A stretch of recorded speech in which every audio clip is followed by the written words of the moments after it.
പ്രശ്നങ്ങൾ ഇല്ലാത്തതാണ്, വെല്ലുവിളി ഇല്ലാത്തതാണ് ദൈവഹിതം. ചാലഞ്ച് ഇല്ലാത്തതാണ് ദൈവഹിതം. പ്രോബ്ലംസും പോരാട്ടങ്ങൾ ഇല്ലാത്തതാണ് ദൈവഹിതം.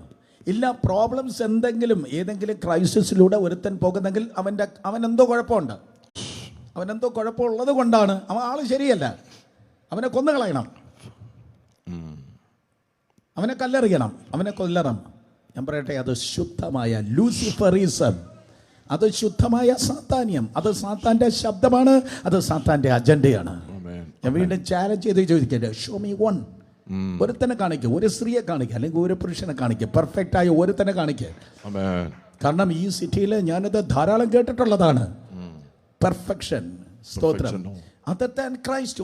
ഒരാളുടെ പോലും നിങ്ങൾക്ക് പെർഫെക്റ്റ് ആയി കാണാൻ കഴിയത്തില്ല. കണ്ടിന്യൂ. അപ്പോൾ കംഫർട്ട് എന്ന് പറയുന്നത് അല്ല റെസ്റ്റ്. കംഫർട്ട് എന്ന് പറയുന്നതല്ല. നമ്മൾ പലരും ധരിച്ചു വെച്ചേക്കുന്നത് വലിയൊരു വീട് അല്ലെങ്കിൽ വലിയ കാറുകൾ, ഇതെല്ലാം വരുന്നതാണ് റെസ്റ്റ് എന്നാണ്. അങ്ങനല്ല. അതിനൊക്കെയാണ് സഭയ്ക്ക് കംഫർട്ട് ഫാമിലി. അതല്ല ആക്ച്വലി. പ്രതിസന്ധിയുടെ മധ്യത്തിൽ ഞാൻ ആരാണെന്ന് തെളിയുന്നതാണ് റെസ്റ്റ്.